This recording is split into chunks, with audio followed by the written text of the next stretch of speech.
এই চ্যানেলে সম্প্রচারিত সকল খবরই সচেতনতামূলক এবং শিক্ষণীয়, কোনো কিছুই প্রভাবিত নয়। পুলিশের থানায় গাড়ি নেই, অথচ পুলিশ কিভাবে টহলদারি করছে, নিজেদের প্রশাসনিক কাজ করছে নৌকায় চড়ে। এমনই চিত্র মালদার ভূতনি থানা থেকে উঠে আসছে।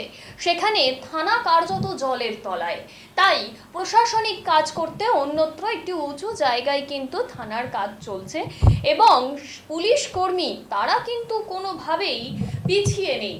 তারা নিজেদের কাজকে বন্ধ রাখছে না, জনগণের সেবায় তারা নিযুক্ত। তারা রীতিমতন নৌকায় করে সর্বত্র নজরদারি চালাচ্ছেন। কোথায় কি অসুবিধে হচ্ছে তার নখদর্পণে রাখার কাজ কিন্তু তারা করে চলেছেন। এমনটাই ছবি নজরে এলো মালদার ভূতনি থানায়। কারণ বন্যার জলে বর্তমানে গোটা ভূতনি এলাকা প্লাবিত, জলমগ্ন থানা চত্বর। তাই অগত্যা গাড়ির পরিবর্তে বর্তমানে নৌকা ব্যবহার করতে হচ্ছে সেখানকার পুলিশদের। দেখুন সেই ছবি।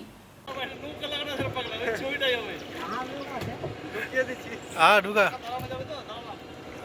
ফোন নাম্বারটা রাখতে হবে। কমে ভরসা হবে বেলা 5 হয়ে যেত। ঠিক আছে।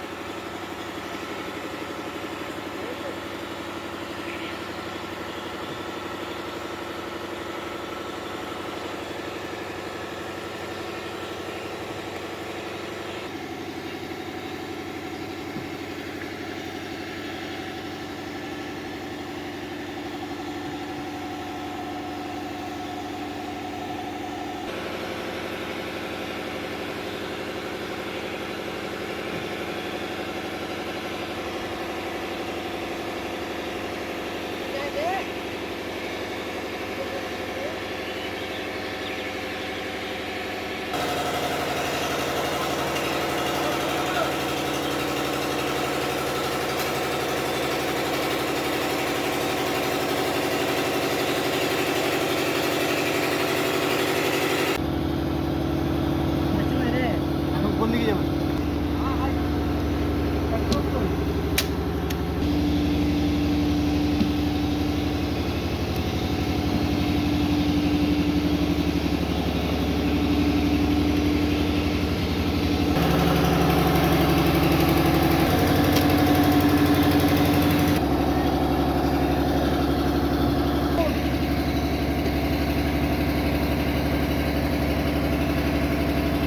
দেখছেন সব ডুবে গেছে, ঘরের মধ্যে এক বুক জল।